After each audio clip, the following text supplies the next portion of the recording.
The panelists are going to take just a second here to introduce themselves to you, and they're going to tell you what they do, how many live events they do per year, and sort of what they're about, the general tone of what their live events are. David. My name is Dave Stravik. I'm the technical producer at the United States Postal Service. That's out of our headquarters in Washington, D.C. Although we don't really track per year at this point because it seems like the live event production keeps on accelerating. We're kind of averaging about 2 to 3 a month at this point. A combination of in-house and also stuff that happens outside of the building. Hi, my name is Alan Tardif. I work at Prudential's corporate headquarters in Newark. Devils just lost to the Rangers last night, but that was maybe next time. Dang it.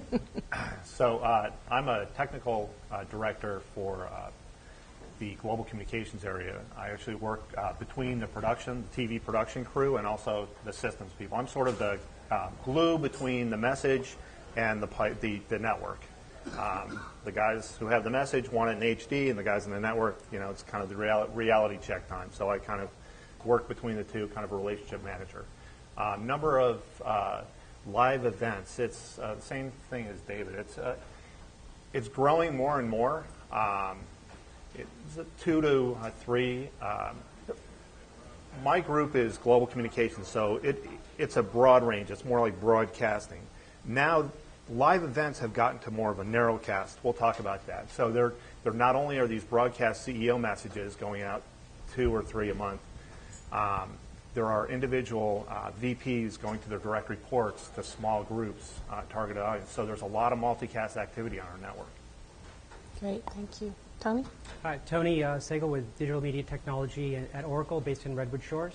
And Digital Media Technology team at Oracle is primarily responsible for all the operations infrastructure around media production. We manage the technology around edit suites, hosting a video on our Oracle Media Network, which is our video portal, digital asset management, ENG, studio production. So we oversee that technology and work closely with the content creative teams to make sure everything's working, and always looking at pioneering new technologies to make engagement better and making production easier, things like that. We do about 120 webcasts a year. Really differentiate the two between internal and external. We have different technologies and platforms to deliver to an internal audience and to an external audience. And we multicast in our IP multicast internally. That requires a different set of servers. Externally, we can unicast. We have more freedom, higher bit weight, bandwidth, resolutions. It's quite a different. When we get a webcast thrown at us, and I'm managing the team that primarily does webcasts within this cycle of operations. We have to determine what kind of webcast it is, who the audience is, and that determines the technologies that we use.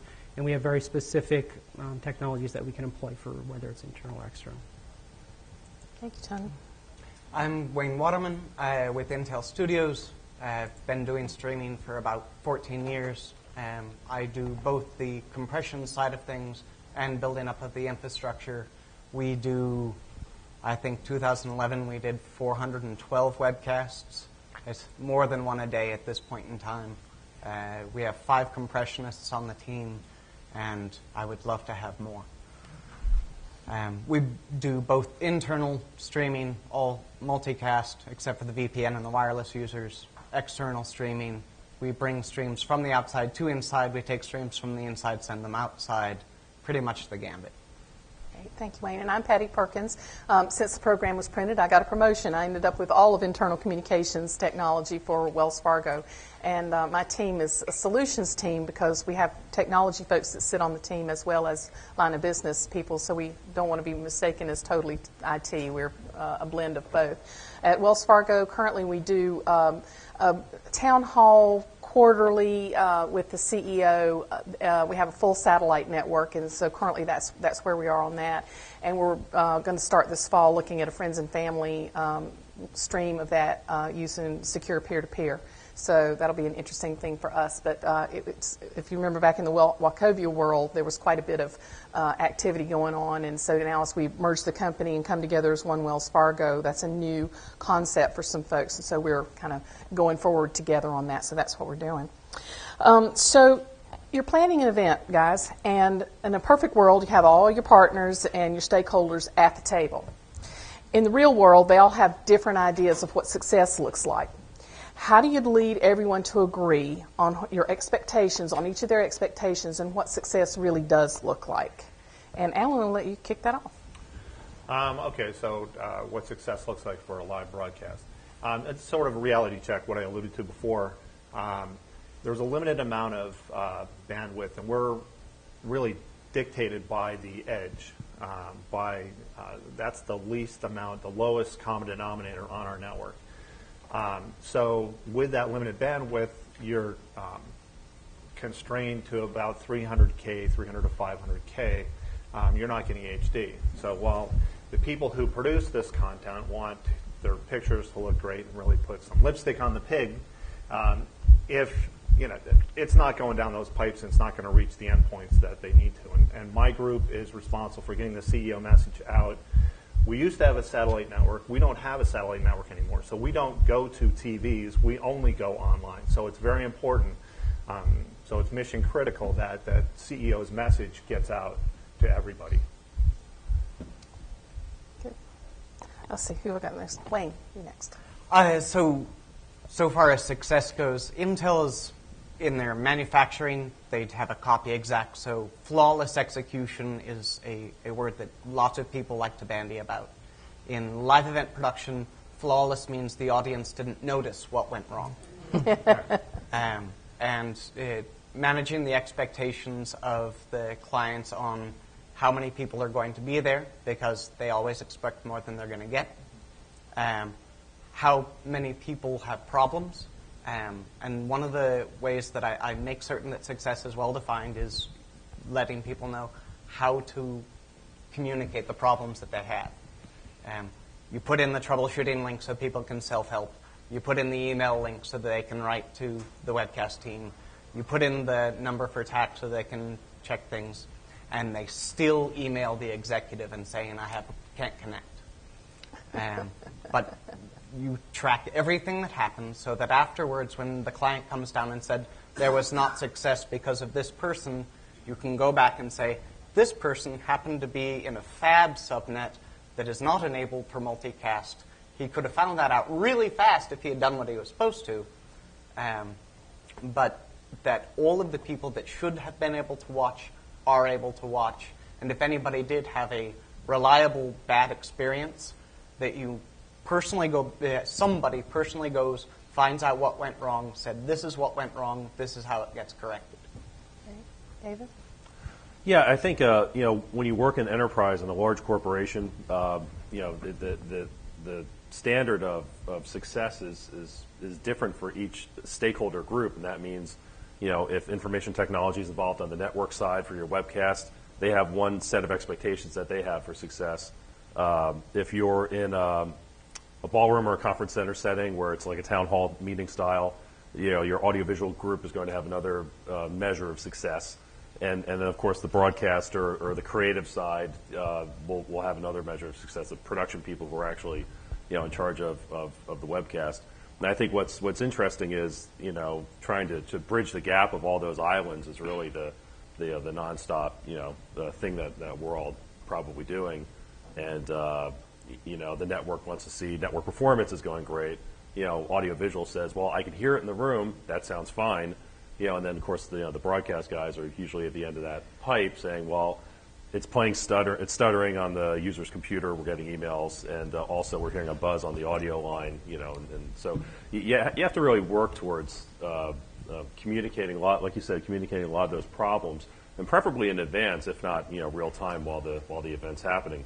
Flawless execution is kind of an interesting concept. It also applies a lot to production when it comes to audiovisual staging. So if any of you have that kind of background as far as large corporate meetings and stuff like that, that's really key. And communicating that on all sides is real important. And plus ownership too of problems. As soon as you have an issue, to communicate them directly to the people that you need to get directly to, and also getting them to make sure they understand they have to have ownership of that. It's not okay that audio dropped out and it's going to be dropped out for the duration of the webcast. It's sort of, somebody has to take ownership of that and get it back, running. So, there's lots of instances of that during these events.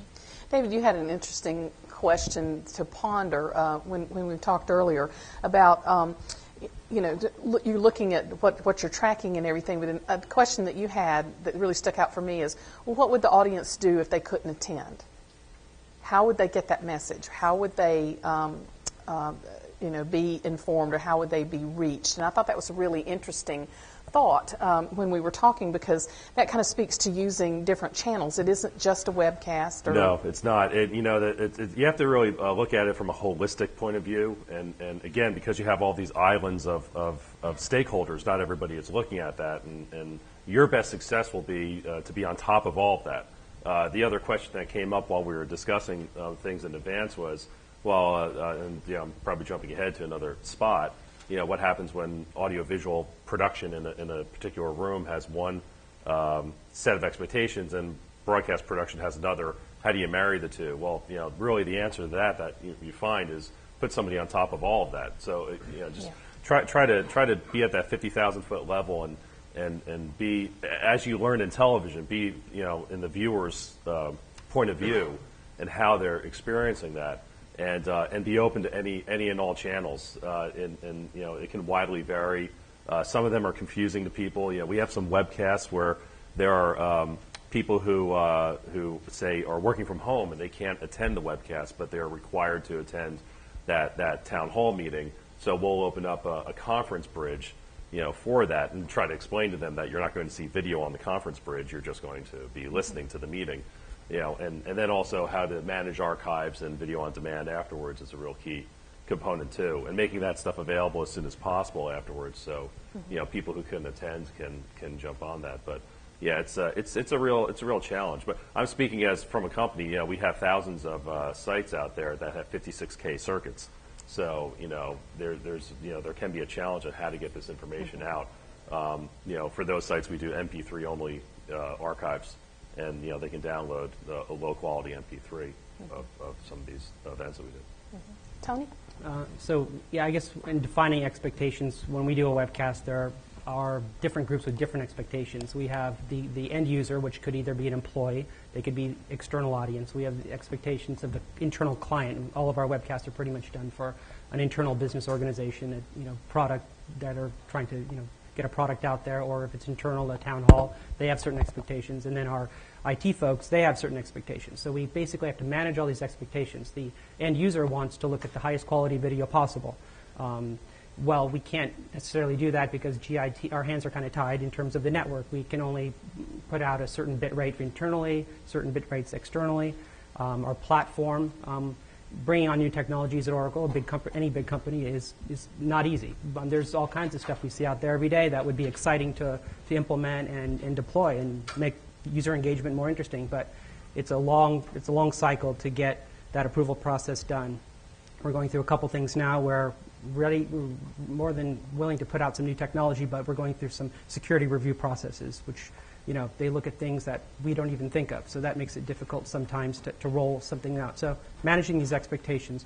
And then in terms of success, that comes down to, performance of the webcast. Did we have any, technical network problems? And then there's also metrics, which could result from poor performance, but sometimes poor metrics come from engagement, pre-registration for the event. Our team, the technical side, have no control over that. So we may have a flawless webcast, look great, but numbers are low, analytics are low, and kind of can't do anything about that. But we do our best to, make sure we work closely. Since I'm in marketing and all webcasting comes from the marketing department, we operate the encoders and everything. We work very closely with our IT team, so we're constantly doing testing. We don't have direct access to some of our media encoders, so we have to work really closely with teams internally to make sure our entire systems are up and running and working correctly. Also work directly with vendors, external CDNs, constantly monitoring things, checking things, testing things to make sure expectations or success internally as things are seen as successful, but we constantly have to work with other teams and vendors to make sure that works. So we talked about the different sort of what pictures of success, and of course for technology it was nobody's yelling at us. I loved it. Flawless execution means they didn't notice anything wrong. So, that's definitely a metric of success, as well as did they watch, and how do you influence that? But I think at a higher level too, one of the things we look at Wells Fargo, and I know all these companies look at it too because we talked about it, is are we moving the needle on employee engagement? Now, that's one of the main reasons that this whole communication piece is so important, and why companies are starting to engage in it, because of the far-flung workforces. How do we reach them with the different technologies that we have, and are we moving the needle on employee engagement? You can't necessarily say, I watch the webcast and I feel more engaged, but you can see, as you measure employee engagement over time, you can see if you have a concentrated effort on doing that, the different pieces that you do can have an effect. So, any last thoughts before we move on? Post-event surveys are terribly useful.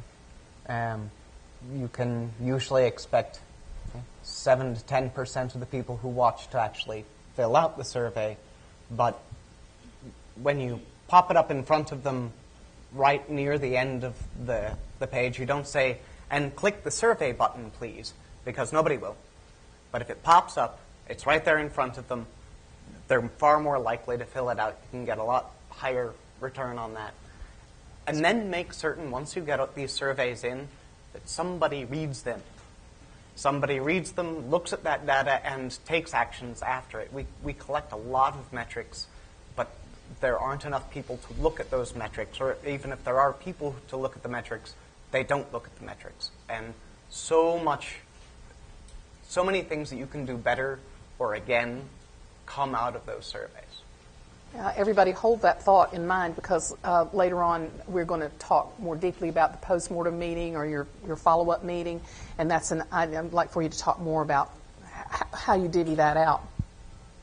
But let's do a little bit of how-to right now. I mean, from hotel room or hotel ballroom to conference room, all the world's a stage for video these days. Every venue presents production challenges, and I'd like for this group to share some of their tips and tricks for set decoration, lighting, sound, and audience participation. And we'll start with Tony. So I guess we're fortunate that most of our webcasts, the majority of our webcasts, take place in our studios, whether it's Redwood Shores or APAC or Mia. So we have a lot of control, the consistency over the lighting and the audio every time. So we go into the webcast, we're not worried about lighting so much. It's a lighting grid, everything's fixed. We have a production manager who makes sure that works. So we do internal webcasts. We definitely want to check things like audio. I was going to also say that no matter how high your bit rate is, no matter what you're pushing out, if your audio and lighting aren't good, it doesn't matter what your bit rate is. So we make sure that is really dialed in our studios. So we'll always want it for audio. We'll always want to check, and video, we'll always want to check the stream on the web well in advance of going live. I mean, things could sound great, for the studio manager, the engineers, everything's looking good, but we'll want to start our stream at least an hour early, check it before we go live to make sure. Oftentimes we found that, things happen at the encoder side. Everything's going fine, gets into the encoder, and all of a sudden there's a problem. Maybe you need to restart an encoder. We've had situations where we're using dual encoders, primary backup, and 5 minutes into the webcast, we're noticing everybody's on the backup encoder.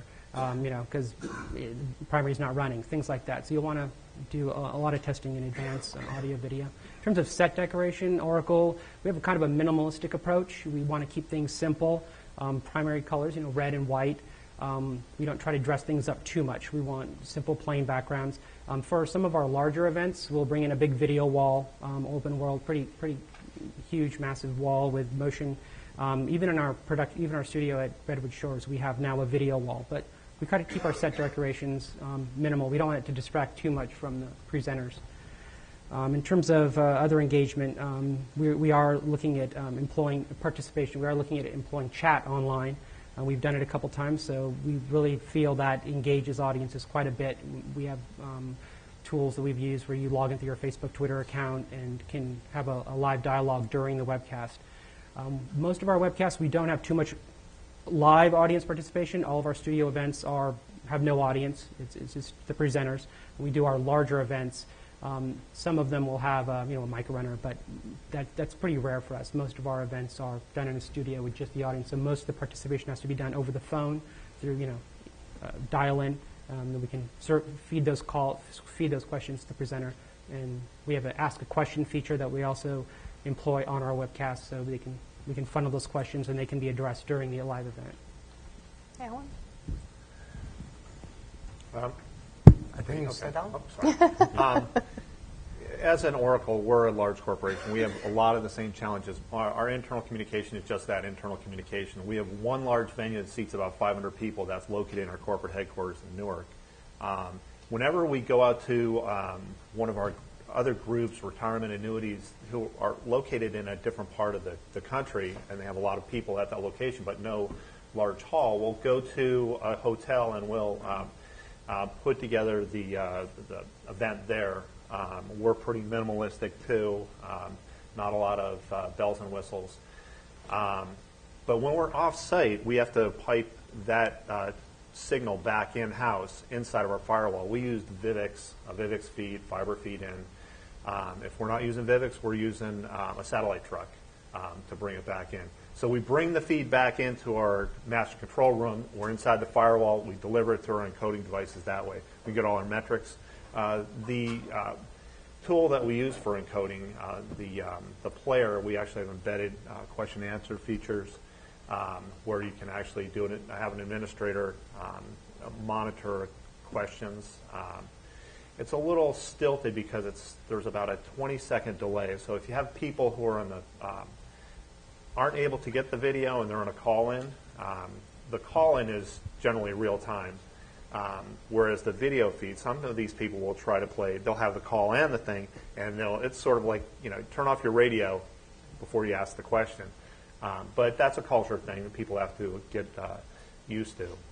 I guess that's about it. Okay, Wayne? So we have both studios and we have relatively large auditoriums at most of the places that we go to. Sometimes smaller conference rooms, that's fine. Sometimes hotel. So far as lighting, don't forget the lighting for your audience if you're going to have a large audience, because there's some very, very interesting shots that let you know that the audience that's actually out there is engaged. The people who are watching the webcast can feel like they're part of it. So not theater stage lighting for the audience, but light the audience somewhat so you can see them.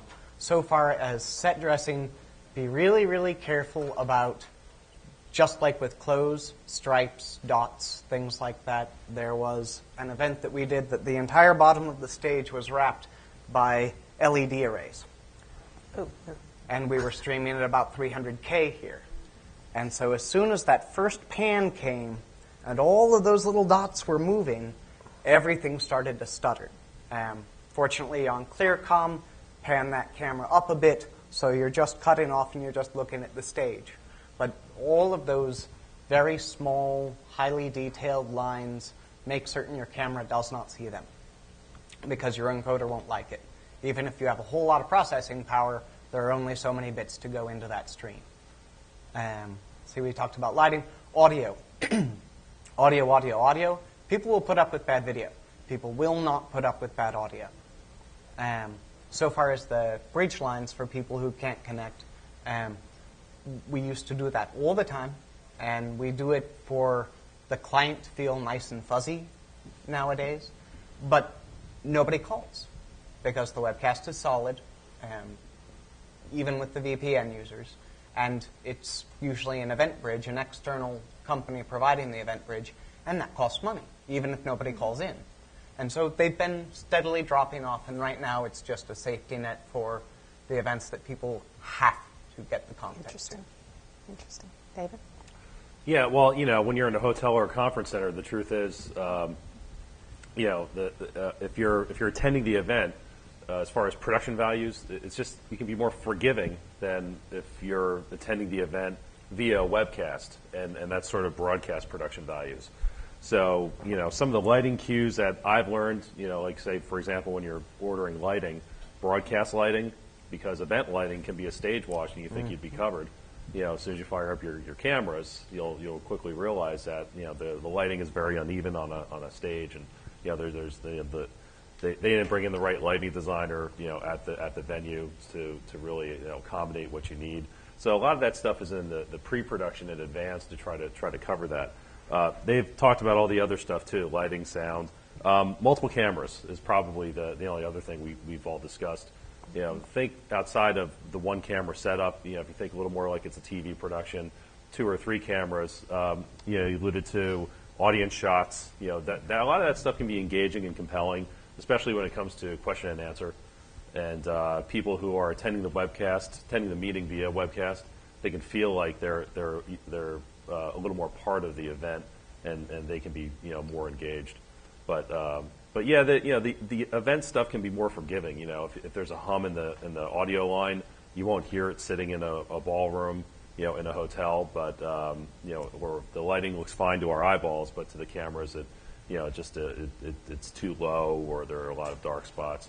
That's the stuff you want to try to cover in advance in pre-production meetings, and just make sure that the venue understands what your expectations are. And of course, it's always about managing expectations. Right, exactly right. And at Wells Fargo, it's very much the same. We have the second largest satellite network next to Walmart. And so all of our stuff is really geared toward broadcast because we're all old broadcasters. But the nuggets that we're trying to pull out here for you are things that you can do even if you don't have TV trucks and those kinds of things. If you can think about the simple things that can shoot you, like testing your stream early. You'd be amazed how many people don't think of to do that, and you flip the switch and it's not there. These are things that you can do. If you come into a venue expecting to manage the network connectivity yourself, and you've got somebody dedicated for that, and that's just their job, you have solved so much. Am I right? The first person you talk to at another venue is the networking guy. Yeah, networking guy. So if you've got somebody that you can just stick to them, and this is something that you can do whether you've got little bitty budgets and you're just doing a little thing, because you've got team members or you've got somebody that would love to do that for you from your IT group or whatever. Same thing with lighting. If you've got folks, is it worth, you think about what's the impact we're trying to make here? Is it worth hiring somebody to come in for these 5 hours that you're going to set up and do this event, to look at it and to be sure that these things are done? You'd just be amazed how many things, all this sounds like common sense, but, we want to reiterate it and tell you that it is the little things that make a difference. Any other comments? Yeah, one other comment to your point. We're so embedded with the technology guys. When the CEO gives his broadcast, his town hall state of the company address, we have an open bridge line to our mission control for the network engineers. It's literally like Houston. It's a tech line. It's the NOC. Yeah, these guys are sitting in front of all the monitors for all the servers, because when you're running a multicast event, you're running through several pieces of equipment, and all that equipment has to stay up. Not only the pipes have to stay up, the servers, the management tools, everything has to stay up. And even having the redundancy, if you don't know something is wrong, you can't switch it over, in real time or as close to real time as possible. We've learned through experience, and sort of the motto that we have: it's okay if it happens once, just don't let it happen twice.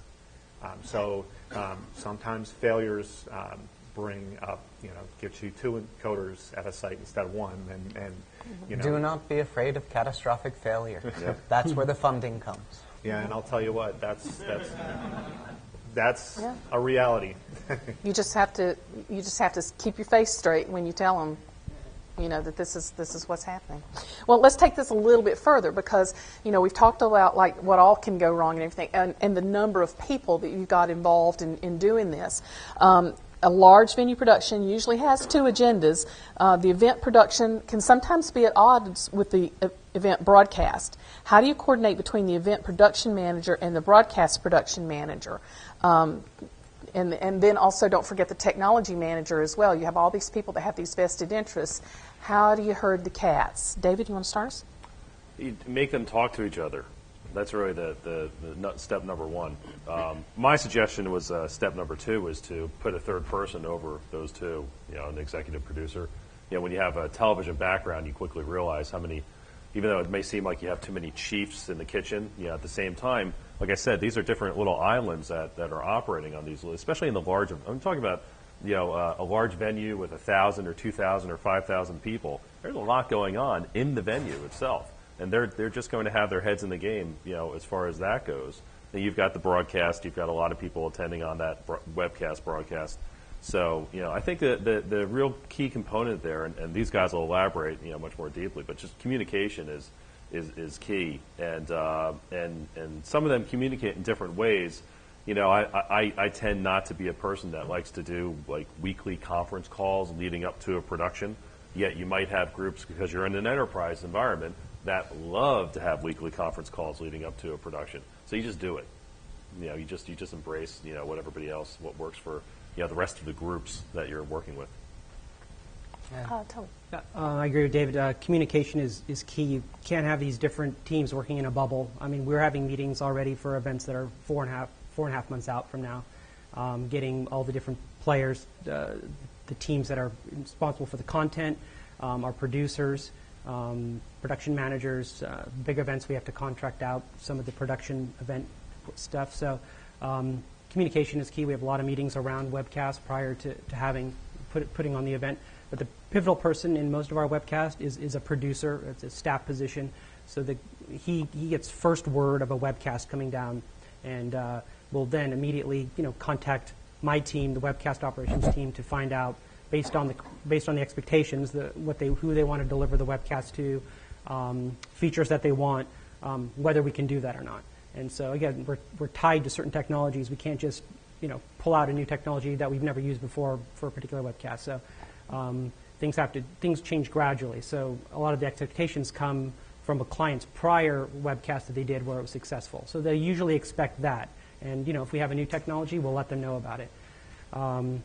But this producer is kind of the key person. We kind of like a lot of back and forth between the producer and the client and the operations team, my team, and the video production side of the house. So they kind of the coordinator. If we see a problem, we'll tell them. They tell the client. If the client wants a change, he'll tell us or she'll tell us. So just got to keep the communication channels flowing. They're not a technical role, so sometimes if things are different, we'll coordinate or talk directly to the client at times to try to explain why things can happen, why things can't happen. And we're really tied to the kind of technology we have, the bandwidth we use, the platforms we use. So when we coordinate, we have to let people know in terms of expectations what we're capable of doing. Alan, you talked about the back channel, the production back channel and all that connection. Talk also about, we had mentioned several other things like giving the partner groups one point of contact, one producer to rule them all. How do you all handle that? Pretty much the same way. We have a very small staff, over time it's not our core business, so we don't have a lot of resources in-house. The people on staff we have a producer, director, and an editor. Aside from that, and we have someone who's in charge of all three of those guys. But aside from that, we hire all of our camera people, all of our editors, everybody, lighting, set works, everything is hired on the outside. So that has to be managed. But during an event, you guys have it right. There is one single point of contact. We've gotten burned a couple times where there were two different points of contact. There was a failure. It got too close to production time. This person didn't know. And I assure you that only happened once. But now we're at a point where we have one single point of contact that manages between the TDs, the technical director, who manages inside the sort of truck, the mission control, and the client, who's down on the floor talking to his VP and whoever else he has to report to. But it's a single point of contact is key. Okay, and Wayne? When I'm acting in the role of compressionist, my primary master is my producer. I want to make them happy before the client, before the audience. My producer is the master that I serve. And I have never failed by doing that, because they are the route of all of the communications. If the IT guys at the venue aren't behaving and I need something, my producer goes, chases them down. I can keep testing. If the camera guys aren't doing well, I can go to my producer. If the client isn't behaving well, I can go to my producer. I always have a back channel. If an event is running, I have an IM session with my producer if she's not in the room with me. I also quite often have an IM channel to the client if they're in the room, because quite often the client will be the moderator for the Q&A that happens during the event. And people submit questions such as, I can't get to the webcast, is it running? That back channel communication, I can let the client know, I've already seen this, I'm already working on it, solution has been found. But that one person of contact is the producer. Wayne, you also had a good thought about, and I get to David, about one clock that rules them all as well. And one clock. Yeah, one producer and one clock that rules them all. Everybody's on the same countdown. I thought that was wonderful. David? Yeah, and just along those lines too, a confidence monitor, whether you're in a venue or in your own location. I've gotten the question before, what's that extra laptop for? Well, that's actually the webcast. We're watching it right now live, real time. So, and that helps a lot with different stakeholders, because if you're there and you want to point out lighting or camera angle inconsistencies or anything like that in advance of the event, you've got that and you're running it during your testing period, and so that's something that we found to be real helpful. So that is a good thing, Tom. A couple other things on the communication and coordination. For every event that we do, we have a Twiki page. So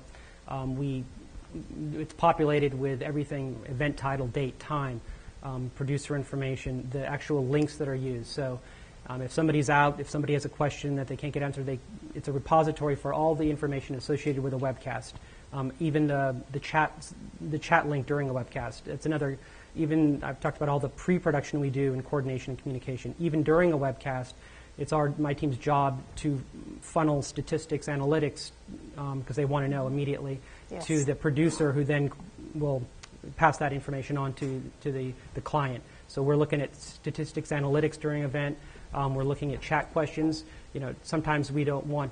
Sometimes people use the chat questions to say, put in a technical problem they're having. We don't want to inundate the client with these kind of things. So we'll funnel we'll take in all the questions, and we'll only feed them the stuff that's less distracting, the actual questions about the event. So there's this kind of coordination going on as well. But that Twiki page, if anybody's not doing that, is really key for us.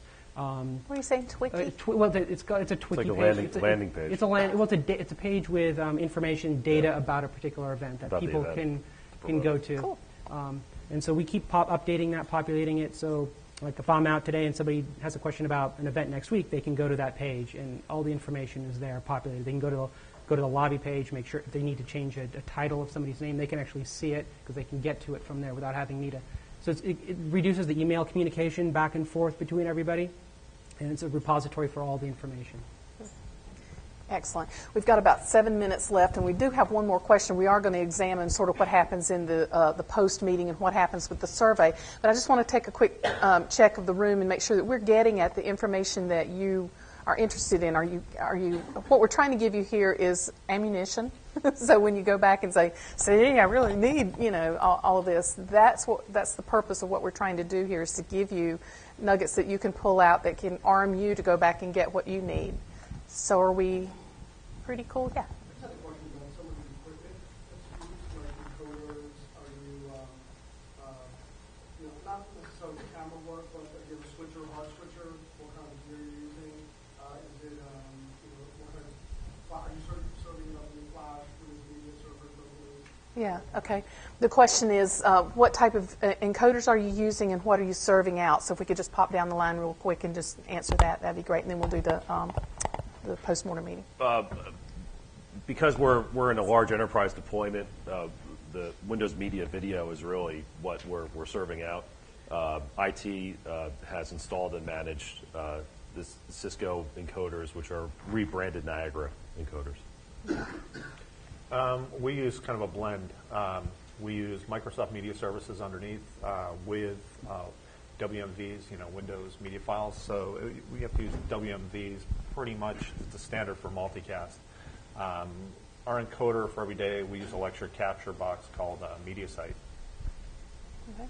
So we use Digital Rapids encoders at our locations, and we do all of our streaming in Flash. On our internal LAN, we're doing IP multicast externally, and for external users off of our network, as well as VPN users or remote workers, we do a unicast, protected unicast. We're able to pump out higher bit rates externally than internally, so we tackle every delivery model differently. Right. Intel has a relatively strict vendor confidentiality policy, so what we use is not open, but we do multicast internally, and that limits what you're going to be using. So far as the encoder goes, I am a fan of not appliances because I like to be able to tweak at a much, much deeper level than the appliances will give you. I come in component video or above. SDI is my preference. I will not take YC. I will laugh at you if you give me composite. But the encoders, so we do actually do something that I like because lugging around PCs is really, really hard. Even the lunch boxes that are PCs with monitors built in, we use laptops with Sandy Bridge processors, really nice. And I have an external box that has a PCIe capture card, comes in via Express Bus. Very, very nice, and I can carry everything that I need in a backpack on my back. The downside is the Express Bus slots that you find in almost all laptops are spring-loaded. And pulling out one of those is kind of like yanking a PCI card out of a PC. So you want to make certain that that does not happen. You want to make certain that the power doesn't go away because, again, it's like pulling out and putting back in a PCI card. So literally, gaff tape goes a long way right there. We cannot run without it, can we? But I like the laptop encoder. Yeah, but just keep an open mind as far as encoders go. In our environment, we have a very strict operating system standards. It's just locked down. So appliances work really well versus having a IT custom views box. them differently. Yeah. It's not an OS, it's not a computer, it's an appliance. So IT looks at them differently. Yeah, they look at them differently, and they'll engage them differently on the network. If it's a computer, there's all sorts of security issues. It's all valid. We all empathize with that. So it depends on your situation. I have waivers. Of course you do. And the top-of-the-line Intel processor. That's right. That's right. I can't wait for my Ivy Bridge. We've got about 3 minutes left, so let's touch quickly on the follow-up meeting afterwards. How do you run your lessons learned meeting? Wayne, how do you all divide up your survey? The survey starts with, did you get what you wanted out of this webcast? It middles with, how was the performance of the webcast? And ends with a text box, is there anything else you want to tell us? Right, David? You talked about questions that are asked, so that's not what I was talking about. Yeah, most of our webcasts are the same webcast over and over again every month. So, we tend to run post-mortem meetings when it seems like there's some sort of issue or some sort of problem. Routine is your friend. That can really help out in ironing out any kind of kinks and any kind of glitches or issues you might run up against. Tony? We don't have a survey that pops up at the end of a webcast, but we did employ a technical difficulties email link on one of our platforms that we use. So we feel during a webcast, if somebody can't see the video, they can click that, sends an email to an email list that we monitor. And sometimes we can, if they include their email address, we can respond to them. But we use that in our post-mortem meetings to kind of discuss what went wrong. Oftentimes it's a user issue. A lot of our we also go by percentage. If we have a webcast with thousands of people who successfully connected and 10 people didn't, we'll have to try to figure out if it was a user issue or not. But we use those to help us drive our post-mortem meetings and what we talk about. But usually we have them for larger events. Smaller events we'll have them, and we'll involve if there's a problem, and we usually involve the client, the producer, and then the technical teams involved. Okay. Alan? Generally, no surveys unless there's a catastrophic failure, and then you've all heard that my response to catastrophic failures. We don't. The culture's changed. I think people expect, and they when they click on it, that it's going to work. And if routine, I understand what you're talking about. We've been doing this for about 5 years. The last 3 years, we've been doing it with the device we have now, and it's just a culture change. There's so much content up there now. 3 years ago, we had literally four pieces of video on our network at any given time. And they were all multicast. They were looping videos like in the old days. Today, we have like 4,000. So it's all kind of, it's different expectations. Oh, awesome. Questions? Yeah. Okay. You go through a lot is, how do you keep your audience engaged and not, not have them close up the browser, especially in a talking head scenario, just an interview or something? What are the things you can do to keep them engaged and not close up the browser and go on to something else? Yeah. The question is, how do you keep your audience engaged with the content, particularly if it's kind of a long-standing kind of thing? Tony? I think social chat is really engaging. We found that to be the case. I mean, if somebody's interested in the content, regardless of how boring we might think it is, they're going to listen if it's technical. But I think if there's chat there and people can see what other people are thinking and saying, that's pretty engaging. Somebody who might otherwise close the browser. I mean, if you can see what other people are saying and you can communicate with them, I think that's a good way to keep people on the page. One of the things we can do with our on-demand system is that we can measure when people ditch out. And so we may go back to the content and see what happened there, and then give feedback to the producer or to the content owner to say, you know what, we had a 50% drop, at this particular time. Is it the content's too long? Is it, not engaging enough? You're not going to see that on a CEO sighting. The CEO, they want to hear every word the CEO says, and maybe, some of the other senior leaders. But, sometimes you can use metrics or even, surveys again to get that kind of information. Anybody else have anything for that? Most webcasts are too long. Yeah. People will close their browser once they start falling asleep, and even if it Or the is phone rings. interesting, if you have sat there watching something for 2 hours, you're going to fall asleep. So what's the optimum webcast? Depends on the content. If you're trying to communicate, educate people, not education, but town hall, that sort of thing, about 45 minutes, including QA at the end. Yeah, and it kind of depends on what are you using the venue for. I mean, if it's an interview or it's information you want to get, maybe that's a piece of content that's not a live meeting. Maybe it's just something that's on demand that people can just get, and they can get it when they want to. They can watch it when they want to. A town hall or live event really should have a sort of a meeting kind of feel. In my mind, it should have Appointment-based viewing. Yeah, appointment-based viewing. It's television. And so you're there for a reason. You understand what your reason is and everything. But if you've got just other content that it's information that people should know, maybe market that in sort of a different way or have it available in a different way. Maybe it's not all live events. Question in there? Can I ask what you guys are using to authenticate users, and what's the wrapper for that? Sure. The question is, how do you authenticate the users, and what's the wrapper for that? At Wells Fargo, we don't. We just, public within the internal network. Same here. Same with me. Yep. For external webcasts, we sometimes have a registration process, so people have to register for the event before they can get to the player page. Internally, we multicast on our LAN, so the only people who can get to that are people on the LAN. And then we also we whitelist IPs, so only people on VPN can get to our unicast stream. Okay. Other question? Active Directory, LDAP.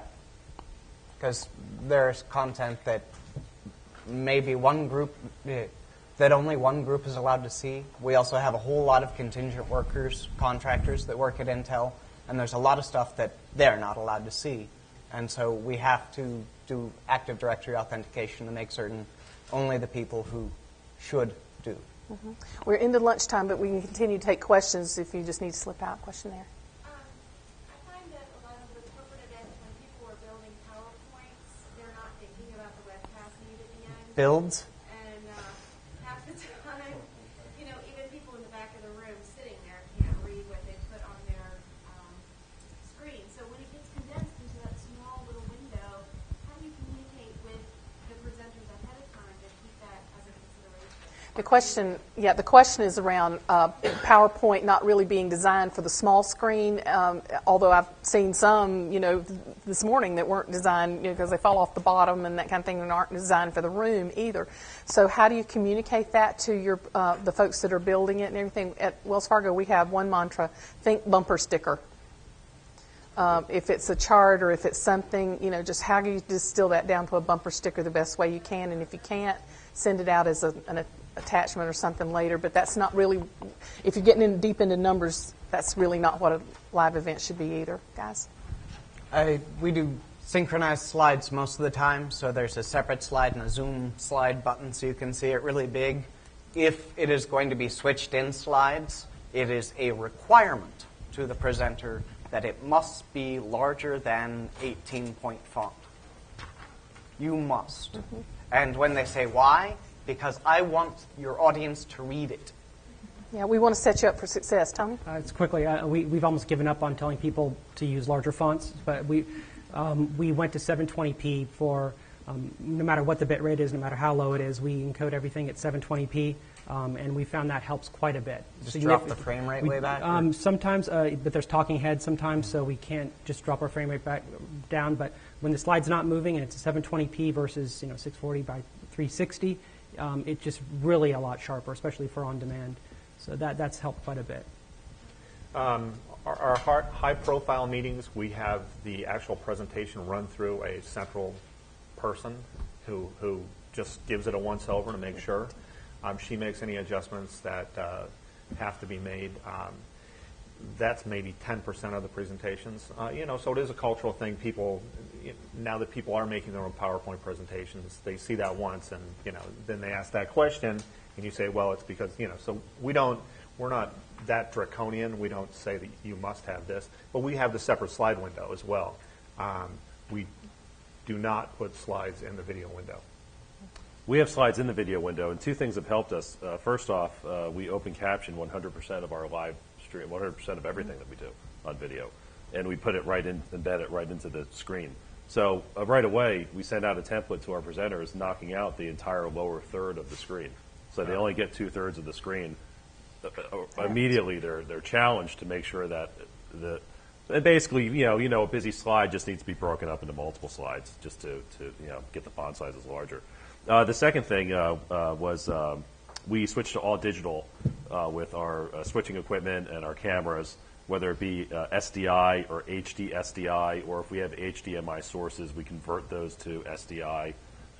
The digital signal has significantly improved the quality of everything that's been going down the pipeline. Good question. Any other questions? One more. This will be the last one. Just curious, did any of you use IP cameras, or is it like all HDSDI or SDI? The question is, does anybody use IP cameras, or are they all sort of broadcast derivative? I'll just use that term. I don't trust not being there. But there are some really, really good IP cameras out there. That dedicated H.264 encoding, and that's what you're streaming out. There is a lot of value to that. And we have a VTC manufacturer that makes small VTC units that do essentially have web cameras in them. So it's user-generated content that's dropped on a VTC server. I'm given a link, and I pull it up onto my hosting device and publish it. So that's user-generated content. That's more than narrowcast stuff. It's a VP wanting to send a quarterly message to his 8 direct reports. That's what we say. Tom? We use broadcast quality HD cameras, and it's HD SDI all the way to the switcher, all the way into the encoder. We went to that about a little over a year ago. We just noticed a dramatic. We were doing standard definition 4:3 a little over a year ago, so we went all the way to the other extreme, and just the quality of our image is just spectacular now. It's really good. I think what's great about broadcast equipment is the prices are just dropping dramatically, although if you want, you can still spend $100,000 on a broadcast studio camera, but at the same time, you can spend $1,000 or $4,000 on something smaller. We use robotics and broadcast camera but less expensive. I won't name the manufacturer, but we can talk offline. But it's just it affords you the opportunity to be able to, for us, we can do it locally and be there locally, or be in a room down the hallway and run it through fiber. So it's sort of a television mentality, but everything's high quality. If you have high quality going in, you'll have a nice picture coming out. Mm-hmm. One more burning question back here. So when you create live events, you typically have multiple genres based on user location, whether it's internal, external, depending on user location. So how many genres you typically have for watching the live event? Well, if we're doing internal, I got to repeat it. The question is, how many URLs do you have for the different flavors of what you've got, whether it's external, internal, different resolution? Well, for us, it just depends on what the event is and what the audience is.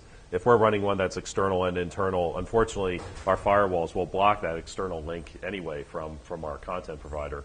So we run a primary and a redundant backup for every stream. So if we're doing external and internal, we're running 4 streams minimum. That's sort of the starting point. So two URLs, as far as that goes. Who else has an answer? For our larger event scenarios, big events, we have quite a few. We have our external stream, which is multi-bit rate. It appears as a single player, but we may deliver up to 5 or 6 different bit rates to the external user. Internally, we have a multicast as well as another unicast protected stream for remote workers. We're also delivering to iOS devices, and we may even be we'll have a separate stream running to a set-top box. Look at putting a set-top box connected to a TV in a hotel, for example, where people can watch a higher bitrate stream.